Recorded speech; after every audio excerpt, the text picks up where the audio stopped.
Morning everyone. Saturday the 30th of September. Yeah, so it's time to get these beans up. They've pretty much gone over.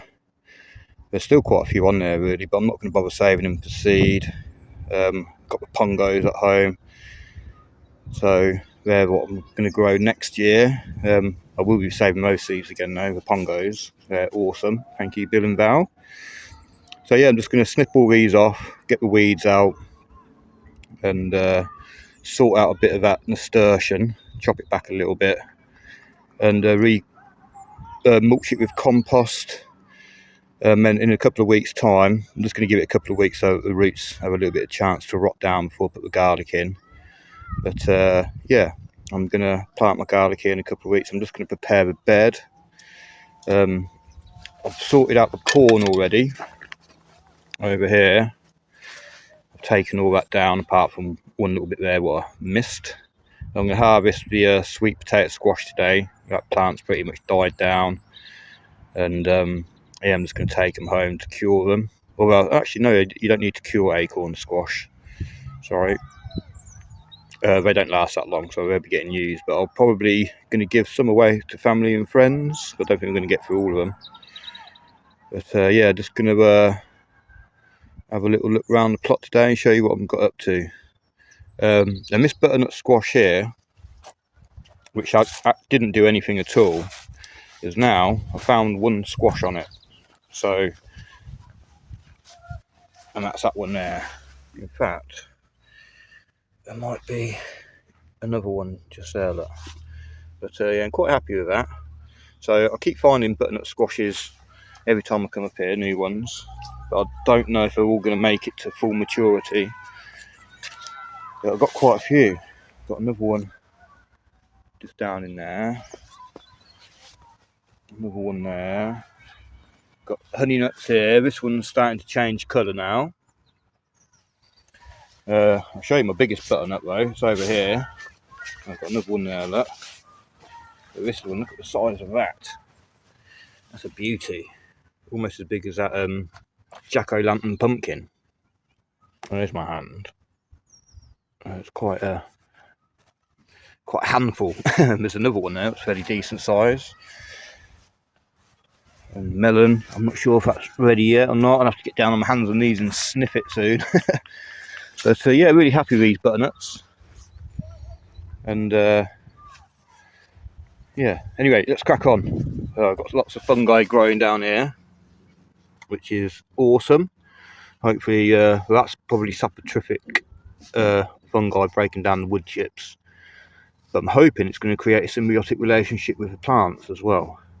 So I won't be digging this bed, obviously, because I don't want to break up the fungal hyphae in the soil or anything and mess up the soil food web, what's going on. I'm just going to add lots and lots of homemade compost to the surface. And what I might do, I might re-measure the bed just to make sure it's 1.2 metres wide, because of all the wood chips and everything and all the birds flicking it around. Just want to make sure that it's the right size. And I might edge it with some boards just to keep the soil in. I know I've got a little fence around it, which is good to keeping the blackbird out and from flicking it from the edges onto the side now. But yeah, I might do that, I don't know. I'll bring you back in a bit when I've done this anyway. Right then, so that's all the beans snipped off at the base, the weeds taken out, and I've just given it a quick little rake, just very lightly over the top, just to get most of these sorts of bigger twigs out and stuff. That's just going to go in the compost bin. And so far, the compost bin this week has done extremely well. So this is what I've been filling up this side this week. And as you can see, it's about the same height as what I turned last week. So later on today or tomorrow, I'll be turning that side onto this side. And the temperature is just below 140, it's about 136 I think. I've just harvested a single seed potato, and this is the compost what I'm going to use onto the garlic bed which I've just prepared there, and I did measure it. It is 1.2 meters wide, so I'm happy with that. So yeah, I'm just going to start emptying the compost on there, and hopefully there's not too many twigs in it and stuff. It's what I just grew a potato in, so I can't remember if I sieved it or not before I did that, but I'll tip it in and I'll rake it over and that, and yeah, I'm going to leave it there for a couple of weeks and then plant the garlic in it. Right, there we go, all covered with compost, about an inch on there overall, and only took about 20 minutes. So no dig is the way forward. Less weeding, less watering, and more plant health, nutrition. So yeah, next job, which I haven't really shown much, but on Nick and Jane's plot next to mine, this is where I've got 4 rows of potatoes. I've already dug one row out along here. There were red roosters. Got quite a decent haul and not too much damage. So I need to get these out really because it's not my plot. And they've all gone over now, and there's a few potatoes showing up the surface, so I'm going to start to dig these out. So there's another row of red rooster, and I think there's a few Sarpo mirrors at that end, a row of Sarpo mirrors, and 2 rows of pink fir apple, and I can see quite a few pink fir apple at the top, so I can tell I'm going to have quite a few of those to plant again for next year because they've all gone green. So yeah, I'm going to dig these out and I'll show you what I've got when I'm finished.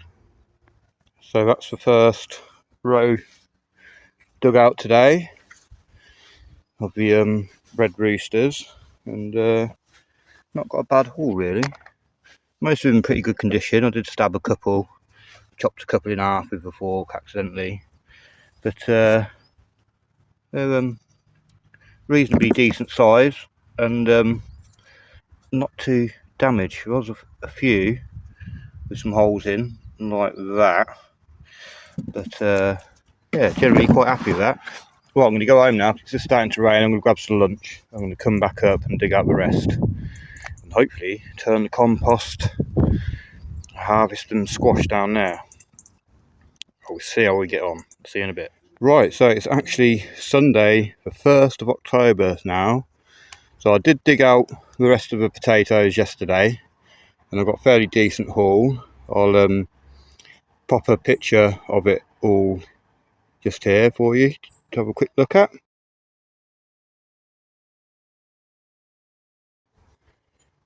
So today I've weeded through here and laid out the vines a bit better so I can get a bit more sun.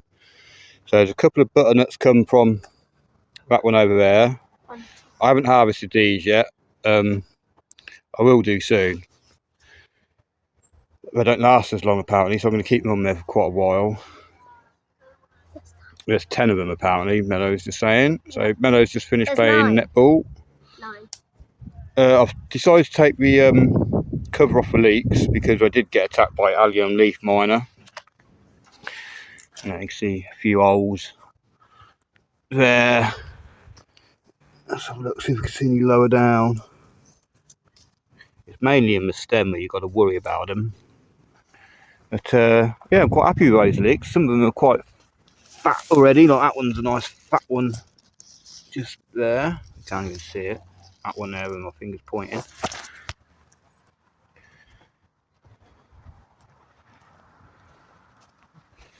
Honey nut's starting to go orange, which is good.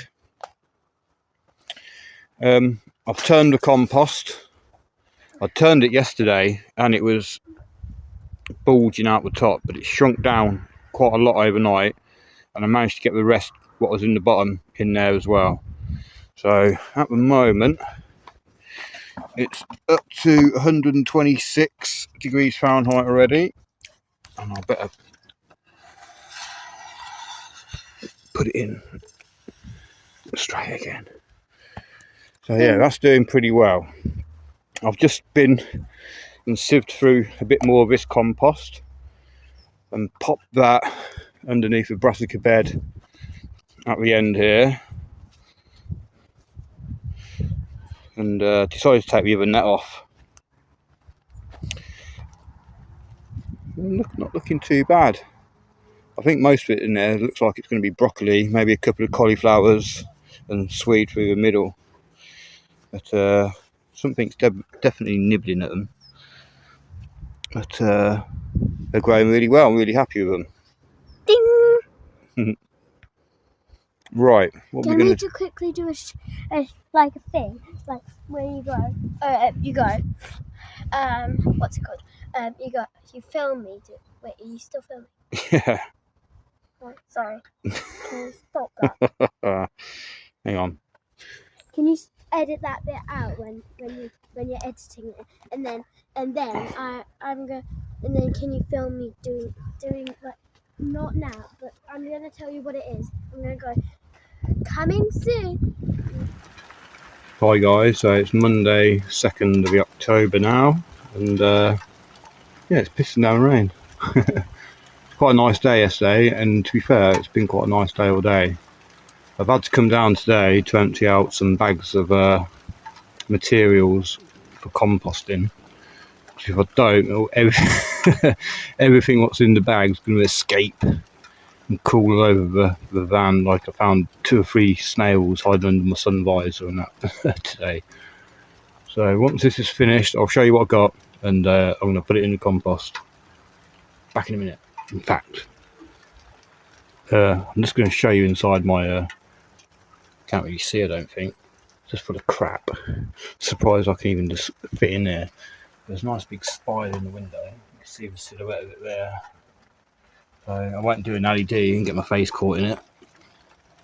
Try not to anyway. Bloody hate spiders.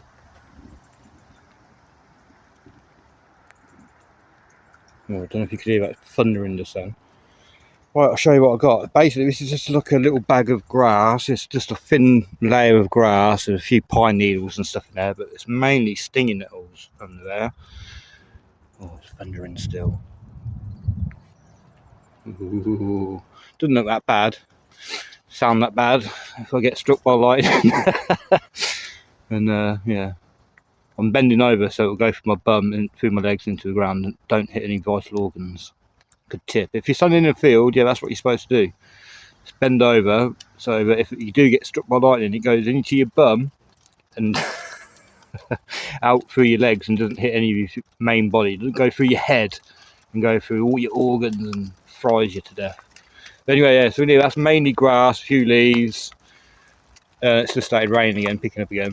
And in here is a load of pine needles, bit of ivy, bit of clematis and stuff. But that's mostly carbon in there. That's scrapings off someone's shed roof. So it's a lot of carbon there.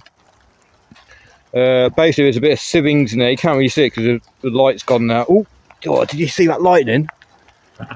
Ooh. Oh, that's right above me. I better not stand up anymore. I'll stand next to that metal. Yeah, basically, a bit of sievings in there, there's a load of twigs and stuff, a bit of grass clippings from the back garden. Right, I'm just going to sling this stuff in and go. So it's nothing pretty today. I was going to, you know, mix it up a bit, but right, I'm going to put this stuff. No, I'll put the. Oh, sorry, I'm doing this one-handed. I was going to try and set you up. I'm just going to go. Right, get that in there as quick as possible. Yeah, so a lot of stinging nettles and grass. Sorry about spinning you around and that, but I'm just trying to get out of here now. Right, just got to lob that in. Oh, I think it flashed again. And by the way, if it flashes and then you count 1, 2, 3, if it then thunders, it means it's about 3 miles away. But right. Yeah, basically, that's everything in there now. This compost pile, what I turned on Saturday. Oh, it just flashed again. Is about, what's that? 146. Sorry, the screen's all a bit, don't know. It's going to thunder again now. I think risk of getting struck by lightning is gone. There's a big fork there as well. Not fork, rake, sorry. That could be a good conductor. Right, I better get my ass out of here. Goodbye.